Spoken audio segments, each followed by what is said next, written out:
Hello, everyone, and welcome back to the Father-Son Packers podcast, your source for Packers news, notes, and analysis. My name is Tommy, and I'm one of your hosts, and I'm joined, as always, by my co-host, my dad, Matt. Dad, how are you doing? Doing well. I'm back home, recording from the Bay Area. Did the drive from San Diego up here yesterday. Basically, a whole day of getting ready, packing up, and driving up here, like 10 hours on the road.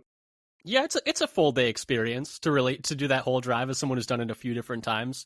You could either try and do it in like one stop, you can try and do it in a couple, but it does take around like 8 to 10 hours each time, depending on traffic.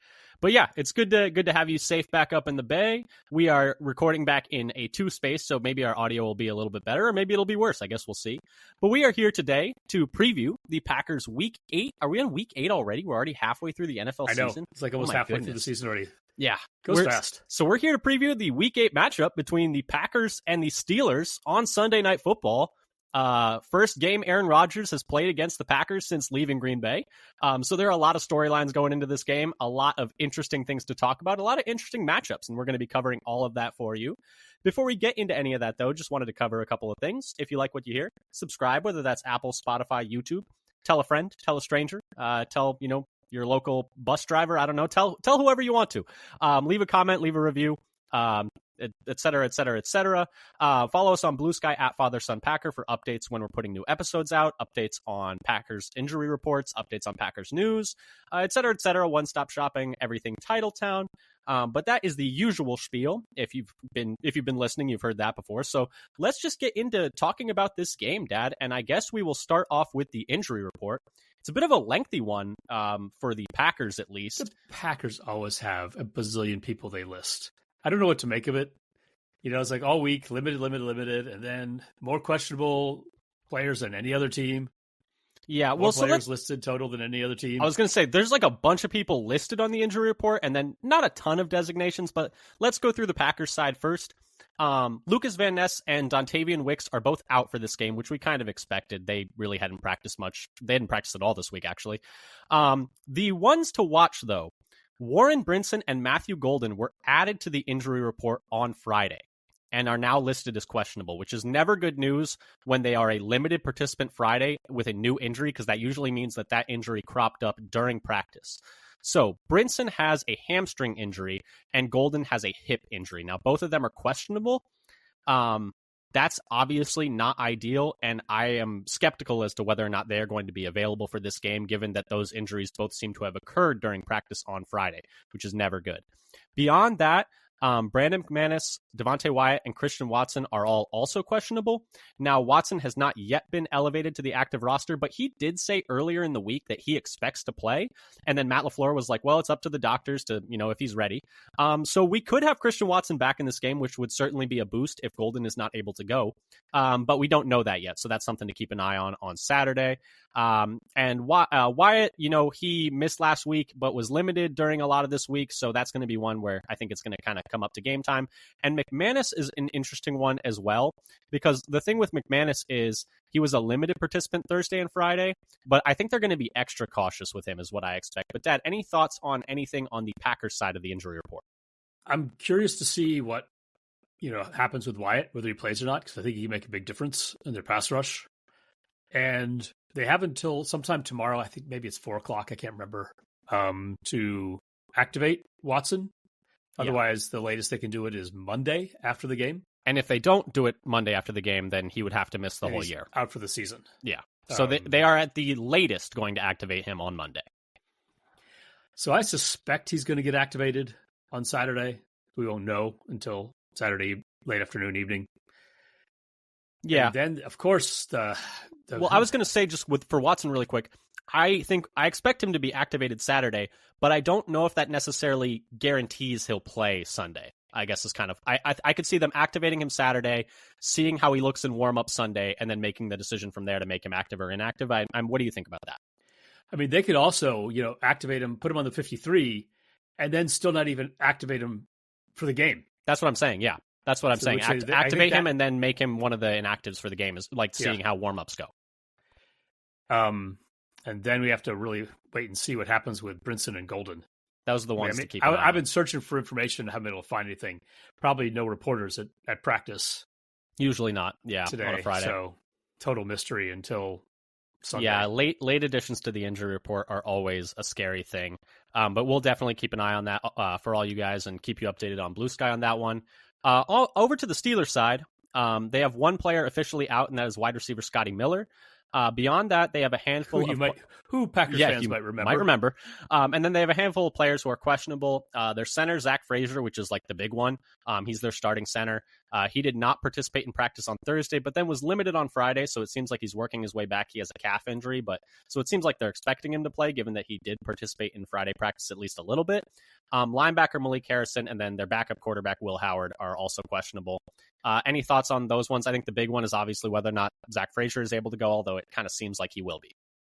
Yeah, Zach Frazier is the big one. I mean, Howard is like the third QB, and Harrison is a depth linebacker who's only, I think, been in one game so far this year. So it would be really a big deal if, say, like Wyatt plays and Frazier doesn't. Yeah, would exactly. Be a big swing in those actives. So we'll have to see how that plays out. But given the fact that Frazier was limited Friday, I'd be surprised if he doesn't play. But that does it for the injury report. So kind of just have to keep our fingers crossed for Golden and the rest of those guys, and I guess we'll see come Sunday whether or not they're going to be available. But Dad, let's move over to the facts and storylines for this game. So this game is going to be in Pittsburgh with an over/under of 45.5. It's going to be Sunday Night Football on NBC, 7:20 Lambeau time. But yeah, over/under of 45.5 with the Packers favored by 3 on the road, which is a bit surprising for an implied score of about 24-21 Green Bay. Pittsburgh, one of the reasons I thought it was surprising is Pittsburgh is coming off extra rest. Last week they played on Thursday Night Football, so they have that rest advantage, and they're also coming off of a loss, which is kind of also something I think that plays into that a little bit. In terms of the team storylines, obviously the big one is, Aaron Rodgers against the Packers. The chance to, I think, be, the fourth quarterback ever to have wins against all 32 teams? It's something around there. Yeah, so he has the chance to do that. And the other storyline is he, had a media call with the Packers and said that he wants to retire as a Packer, which I think would be awesome. Like one of those, end of career, sign for a few days. Sign for a day. That would be awesome. I think everyone would be in favor of that. And the other, storyline is that Green Bay has not won in Pittsburgh since 1970 when Bart Starr was the quarterback, which is like an interesting fun fact. There haven't been that many games there, but still, it's interesting. But Dad, I guess before we get to the rest of the storylines for the team specifically, Rodgers, not return because it's not in Lambeau, but the first game Rodgers is playing against the Packers as, as a member of the Steelers, well, really at all, actually. Any thoughts on that as like a storyline? Oh, it's going to be just shouted over the airwaves for days, like all day Sunday. They'll be talking about that. Every bit of the preview. Revenge game. Is it a revenge game? Not a revenge game. He said it wasn't. Rodgers, he said it wasn't. But even if he meant it and he said it, do you think that stops the media from hyping it up anyway? No, I mean, I guess it depends how you define a revenge game, because I don't think he dislikes the Packers at all. I think he has fond memories of the Packers, but I bet he would like to be like, hey, yeah, I can still play. Let me show you something really quick. It depends how you define a revenge game, I guess.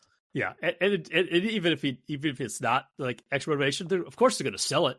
Oh yeah, I mean it's a great storyline. I mean, I love when there's these extra tidbits in an NFL game. It makes it more exciting to me, even though sometimes it can be a bit overdone. That is definitely fair. But I do think it's going to be. It's a compelling story to watch to see what happens. And two teams that played in the Super Bowl when Rodgers was the quarterback for the Packers. I know he's on the other side. It's like. Okay, it's like you're playing pickup basketball. The sides aren't even. Okay, let's switch this around real quick. Let's switch this around a little bit. But yeah, two historic franchises. I mean, even if without the Rodgers storyline, I think it would be a really interesting game, because the other things going into this game are, the Packers finally got our first road win of the season, but it definitely wasn't easy. And it didn't feel great. No, it didn't. We are currently first in the NFC, but it's been a series of tight games against I would say not elite competition, to be fair. And then the Steelers are coming off of a loss to Cincinnati, and they're trying to, stave off the rest of the AFC North there as they're leading that division. And plus Tomlin's probably feeling a little bit hey, we need to bounce back after losing to Flacco last week. And it's going to be interesting because the field in Pittsburgh has been a bit wonky also. I don't know if that's a storyline, but it's just something to point out. Yeah. I just want to point out how this story about Flacco, after the Boswell. game. Tomlin's like, Oh, Tomlin. I don't know what the field is like. I don't know anything about grass. I don't even know who cuts my lawn. I mean, that's just a classic Tomlin answer. But yeah, Boswell was like slipping on his field goals, so like that's definitely going to be something to keep an eye on. But yeah, so I think there are a lot of interesting storylines in this game regardless. Like, obviously the Rodgers one is going to be front and center, but these are two like historic teams who are leading their divisions, who are looking to make playoff pushes and are coming off of, I would say, both coming off of not great performances. Packers, thankfully, coming off of a win, but a not strong performance. And then the Steelers losing to the Bengals on Thursday night. I think even without the Rodgers stuff, this would be a really good storyline game. And then the Rodgers stuff just adds extra spice to that. But Dad, anything else on the, like, you know, the story surrounding these games, the like what's going on with each of these teams? Well, honestly, watching that game of the Steelers-Bengals game last week, I did not want the Steelers to lose that game. Yeah, I was gonna. It's always more annoying to have to play a team off a loss. Like you especially feel like they lost a game they didn't expect to lose. Yeah, they thought they were going to win, and they feel like they let it get away from them. I mean, it's going to make them like extra, focused. Yeah, exactly, and it's definitely going to be interesting to see if they change up any of their game plan stuff. But that does kind of bring us over to our interesting stats for this game, our interesting takeaways for this game. What's the first thing you have as like a big picture thought going into this game, like a matchup or a specific player or something that's going to be important, someone that's going to be important? What's your first like big thing you're keeping an eye on in this game? So the first thing I want to talk about was the Pittsburgh secondary against Green Bay's wide receivers and pass catchers in general. Yep. So despite their good pass rush numbers, Pittsburgh is still only 22nd in EPA per pass as a team on defense per NFL Pro. They're only 20th as a team in PFF's pass coverage with a grade of 54.8. And they are 20th in average separation given up, according to NFL Pro. So as in they're giving up more. They're 20th counting from the lowest, the best.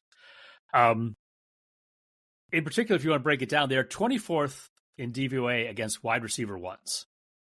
And have given up the most yards per game in the league to wide receiver ones on the season. How much of that DVOA is just off of last week when they had 23 targets to Jamar Chase, and he was just open on every single one of them. It was like they never adjusted. It was crazy. It's a shame. How much of that average separation is just Jamar Chase open again? Chase. It was kind of Higgins. I guess Higgins was 23 targets, and just never adjusted, just over and over.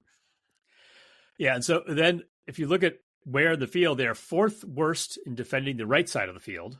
Mm-hmm. Is that just where Chase was lining up? I have to look.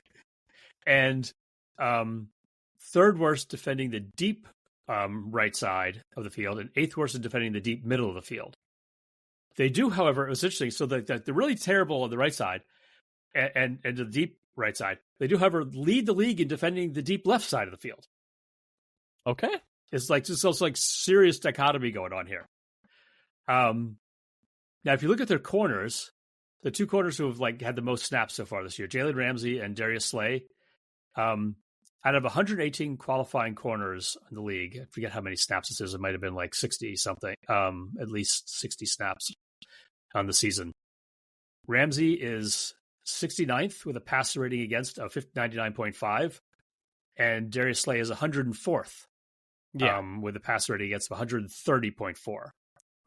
According to NFL Pro, out of 166 qualifying defensive backs, so this is including safety as well, Ramsey is tied for last, giving up a perfect passer rating of 158.3 on deep targets. So this is a small sample size. Yeah, that's the thing. It's like a big name secondary because, like, obviously everyone knows who Jalen Ramsey is. You probably know who Darius Slay is. Like, those guys have been around the league for a long time. But really, I think that their best corner is probably Joey Porter Jr., who missed 4 games there, but he's been back the last 2 games. And probably part of the reason that they're so much better on the left side is he has played 171 snaps at wide corner, and 170 of those have been on the left side. He's been pretty much their solo left corner. And he has definitely been, I think, better than Ramsey or Slay this year. But those guys are big names who have kind of been, I mean, they're old is the big thing. Like they're starting to slow down. And Ramsey's been primarily their slot corner, and Slay has been on the other side. And so I mentioned like how bad Ramsey was deep. Slay is 140th out of those 166 qualifying defensive backs in passer rating given up on deep targets of 135.4. So it's not a perfect passer rating, Not quite. Ramsey's given up, but still not good. Yeah, and they'll make some plays here and there because, like, Ramsey, that week 1 against the Jets, he actually had a really good game, I thought, in that game. I mean, he made the game-saving pass breakup that ended up winning them that game. And, like, they'll get their hands on the ball. But it was the Jets. That's true. But they'll get their hands on the ball, like, they will, but, like, they are just kind of starting to slow down athletically. Yes, it is inevitably. Yeah. Right. And Father Time is undefeated. They've both been in the league for a while. Yeah. Out of 122 qualifying corners, so this is from PFF data, Slay is 97th in yards per coverage snap, and Ramsey is 60th. So talk about Joey Porter, he's all the way up to 19th. Yeah, he's having a good year. He's a good player. Per coverage snap. For comparison, it's like you think about how Slay is 97th and Ramsey is 60th. Keyshawn is 23rd. Bullard is 32nd. Valentine is 35th. And Hobbs is 66th. Mm-hmm. So like, feel how bad it feels sometimes. And, like, that's just a sense so if you of, feel like a lot of times the Packers are not getting coverage, the two of their primary corners have been doing much worse than the Packers average. Yeah. And it's definitely, something to keep an eye on because you can get after their secondary. Like, they have, like, some weaknesses there. I think the big thing is, like, can you stop their front long enough to get after their secondary? Because I have some stuff on their D-line. Do you have anything more on their corners?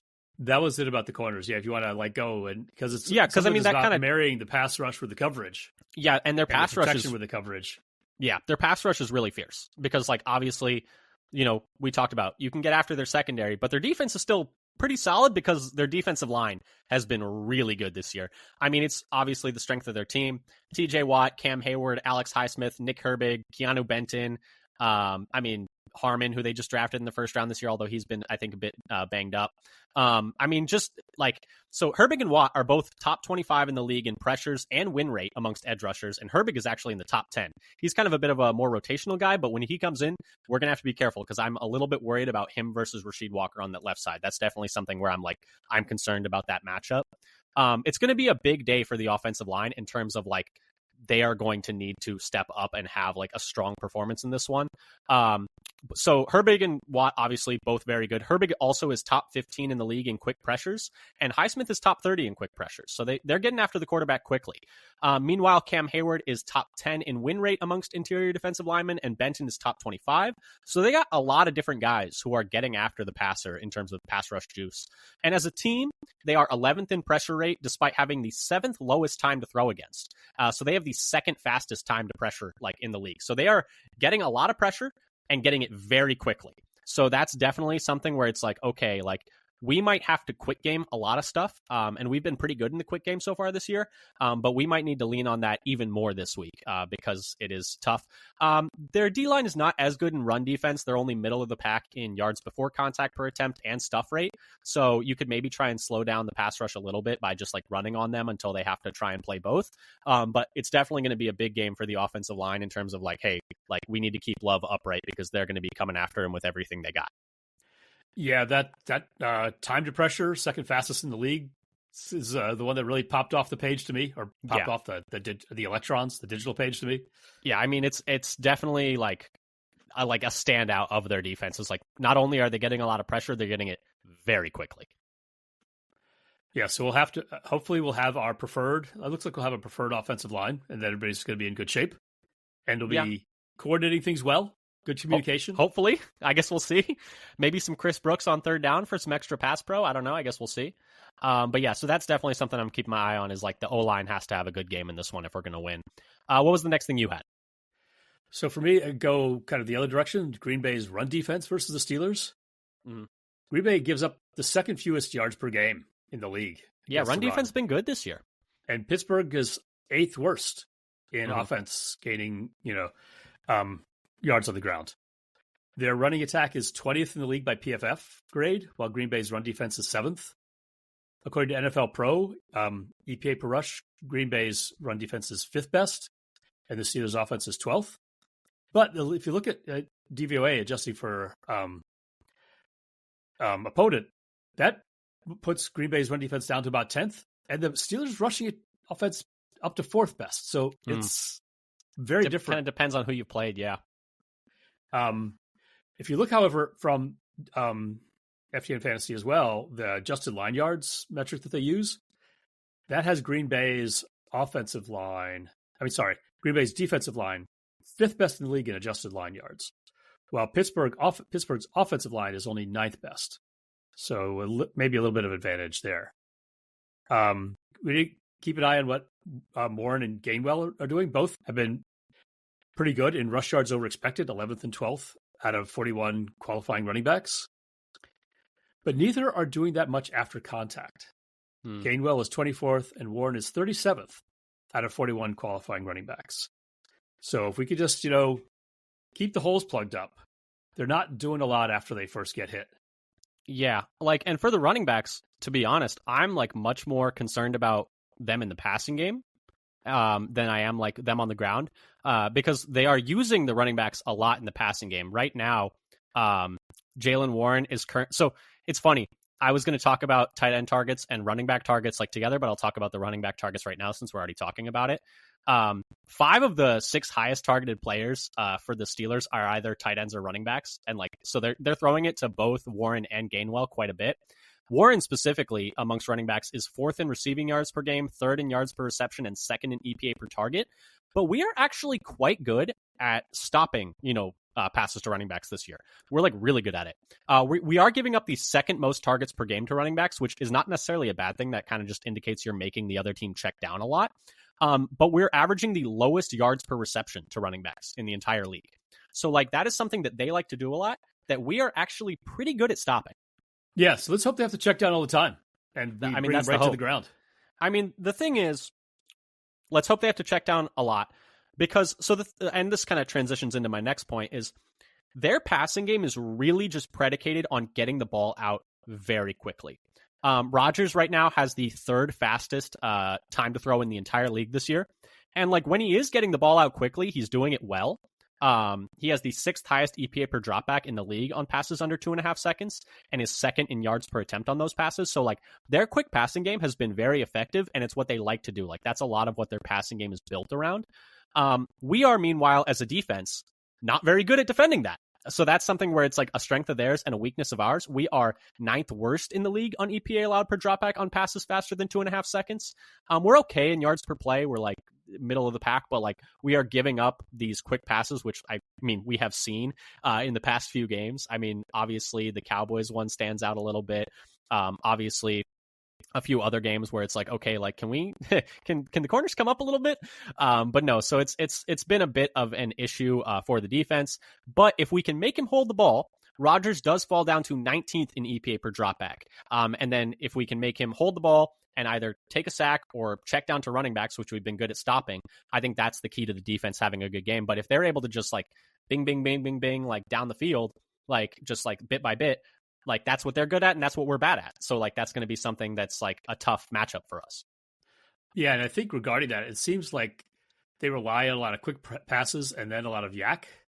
Yeah, they also love to throw to tight ends, which I said, I have some numbers on that, but the tight end barrage will continue until morale improves. We are getting beat down by tight ends because we talked about that going into the Cardinals game.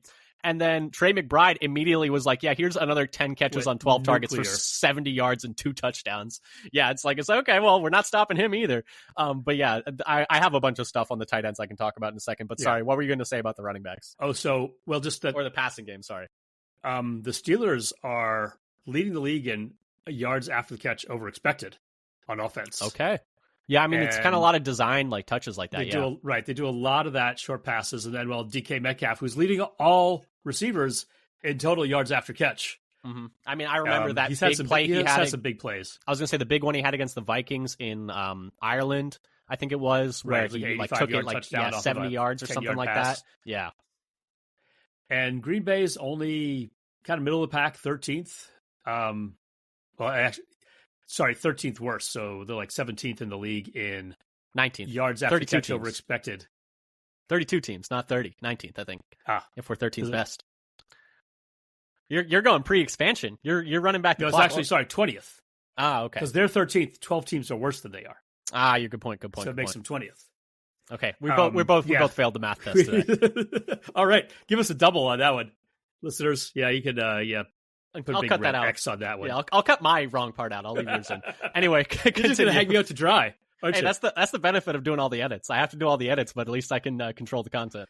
Anyway, okay, I just have to keep reminding the viewers, the viewers. If you're watching this, sure you can watch it. Yeah, you won't see us stumbling over everything. But McCall, yeah. Remind the listeners that I am controlling all the content that goes out, so I am making myself look good. But anyway, continue. Yeah, but just it is something they're really good at, and we have been below average in the league in yards after catch. Mm-hmm. So we started off the season well. Actually, remember how we were getting guys down? I mean, the first we were two games, tackling so well, and that just means over the last 4 games we've been even worse. That's the other thing is like the quick game. Like I remember the game against Washington, it felt like we were sitting on every short pass we were sitting on, and we were able to break up every single one. And then for some reason since then, it's like just a free for all. Like the Bengals hit a bunch of quick game against us. Like I don't know. I'm concerned though. You were talking about Yak is the targets to tight end. Like I was saying, concern me. We are now allowing the most targets and the most receptions to tight ends. And the gap in receptions, this per CBS Sports, the gap between us and second is the same as the gap between second and 12th. So, like, we are allowing by far the most receptions per game to tight ends, and we're 10th in yards. Meanwhile, if there is one man who loves his tight ends, it is Arthur Smith, the offensive coordinator of the Steelers. Like, they love setting him up, like, for Yak. They love setting Jonnu Smith up for, like, kind of coming out of, like, a play-action rollout and just dumping it off to him and having him go upfield. Last game, Rodgers threw the ball 33 times, and 17 of those targets went to tight ends. 6 to Jonnu Smith, 6 to Pat Freiermuth, and 5 to Darnell Washington, and they combined for 141 yards and 4 touchdowns. Like, that's absurd. And they spread this around, like 1 to Smith, 1 to Washington, and 2 to Freiermuth. Yeah, so it's like, they love throwing it to tight ends, and we're bad at it. On the season, they have the 4th highest amount of tight end targets in the league per Fantasy Pros. And when they're not, and like, it's just something where it's like, they're just going to, that's like what they're doing. And like, there are all the reports about how they're trying to trade for a receiver because like, besides DK, they don't really have another receiver. So they're going to play a ton of 3 tight end, 2 tight end looks. We're probably going to match with base, I would imagine, which means more McDuffie on the field, who's had a good season so far. So, like, that's not necessarily the worst thing. But, like, it's going to be tough because we have not been matching up well with these tight ends, and they got 3 of them that they like to throw the ball to. Yeah, and Darnell Washington is almost like a tackle, but like... Does anybody match up with Darnell Washington? I was going to ask you, here's a question. How many seasons before Darnell Washington becomes a tackle at 6'7", 300 pounds? I mean... He's going to make a lot more money if he does. I was going to say, he might be it might be in his best interest to be a tackle. But yeah, so they're going to throw it to tight ends a lot, Smith and Freiermuth specifically. And that's definitely a concern of mine because we have not been good against tight ends any week at all. Like, you go through the list, it's like, well, Laporta, like we mostly held down the Lions offense, but when they had success, they were throwing it to Laporta. Then you go the next week, Zach Ertz, a bunch of yards against us. You go the week after, both Njoku and Fannin had solid days against us, even though the Browns weren't moving the ball very well. You go the next week, Jake Ferguson had a good day against us. Then bye week, and then you go Bengals. They were missing their tight end, I think, in that game, so it wasn't too big of a thing. And then last week, Trey McBride just kind of dunked on us over and over again. So, I mean, the beatings will continue until morale improves, but I am not My super morale excited. has not improved yet. Yeah, especially after that game. But the other thing about McBride is apparently he's doing a lot better with like red zone targets and getting to the end zone. That's the thing. He had like, what, 2 touchdowns last year or something like that? Murray? Yeah, I don't know. But yeah, so that's like obviously something I'm concerned about because we have not stopped tight ends well, and they love to throw to tight ends and they love to throw quickly, and we've not stopped quick games. So their offense is like catered to beating our defense in a lot of ways. Yeah, though I do feel like those first 2 games, a lot of that tight end production was late in those games. But that doesn't explain McBride getting wide open against our defense over and over again. It's not good. Like, don't you guys know you should be covering this dude? Yeah, I was like, I'm trying to remember the incompletions, and one was where like the ball was thrown behind him, and I couldn't tell you the other one. Like, I don't remember stopping him ever. The touchdowns were both also just uncovered, like not covered at all. All alone. It's like, okay, well, he's the best player on the field for them, so I guess. Right. Didn't you guys have a meeting before the games, like make sure that McBride doesn't beat us? That guy right there is like, yeah, it's like, who else are they gonna? I mean, they have some other weapons, but he's clearly their best player. Like, yeah, I couldn't tell you. Anyway, any other big things you're looking for in this game? Well, so I'm going to flip the script on this one, and Green Bay's tight ends against the Pittsburgh linebackers. Yeah, their second level hasn't been great this year. Their top two linebackers in terms of coverage snaps, Patrick Queen and Peyton Wilson, are currently 52nd and 75th out of 79 qualifying linebackers in passer rating when targeted, and also 57th and 77th in PFF coverage grade. So they've been bad in coverage this year, both of them. Meanwhile, Tucker Kraft is 4th in the league out of 45 tight ends in yards per route run and 2nd in the league in passer rating when targeted. Kraft also leads all tight ends in yards after catch per reception. And Patrick Queen has the 6th highest missed tackle percentage out of 87 linebackers in the league this year. Queen is also 67th and Peyton Wilson 76th in yards per coverage snap given up amongst linebackers with at least 40 coverage snaps. So there are a lot of metrics to say that they've been bad in coverage this year. So it could be a feast day for Tucker Kraft. Yeah, I mean, we talked about, like the Packers giving up a lot of stuff to tight ends. The Steelers are giving up more yards per game to tight ends than the Packers are. So, here's the thing. I know that that maybe says maybe we played more 12 personnel. I just don't. What does Luke Musgrave really bring into the offense right now? I feel like he's not really giving us much. I don't think just pepper Kraft with targets. Just play 11 personnel and give it to Kraft. A dozen targets to Tucker Kraft. I wouldn't hate it. I love when we give Kraft the ball. It's one of my favorite things. I mean, it's working too. He might be our most consistent weapon in the passing game. That's what I would favor. 15 targets wouldn't be too many. 20, 25. I mean, if Jamar Chase, just do the same things. Go sold to the exactly. Man in the first row with 25 targets. Exactly. I know. I mean, and especially if Golden's going to be missing this game, and it'll be Watson's first game back, and plus you don't if have that Reed. Field is still wonky and not looking very stable. It's a little extra sketchy for having Watson back in his first game. Yeah, I mean, it's definitely something to kind of keep an eye on because. So I'm kind of operating under the assumption that Golden might not be available, given the fact that he was just added to the injury report. Obviously, hopefully he can go, but if he can't, and Watson's in his first game back, I mean, even if he plays, he's probably going to be on a snap count. That gives you Dobbs, Reed's still out, and Wicks is out. You got Dobbs and you've got Malik Heath. Is Bo Melton going back to receiver? Bo Melton's going back to receiver, baby. Bo Melton going back to receiver in this game? I mean, I don't really know.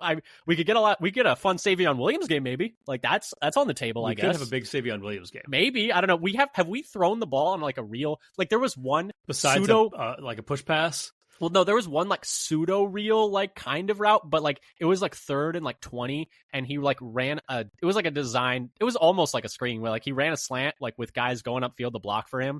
I think it was against, I can't remember which team it was against, but that was the only actual route I think he's ran, or not actual reception he's had as a non touch pass or end around thing. And maybe we just run more with him. I don't know. I do think this game is going to be a lot about running the ball, and how well we're able to run the ball. And I'm a little bit concerned because Josh Jacobs. Okay, that was the one thing in the news we didn't touch on. There are all these rumors about the Packers calling around about running backs, which is surprising, but it does make me more concerned about Josh Jacobs' health, doesn't it? But I think those calls were not necessarily new this week. I know, but I think those calls have been going for a while.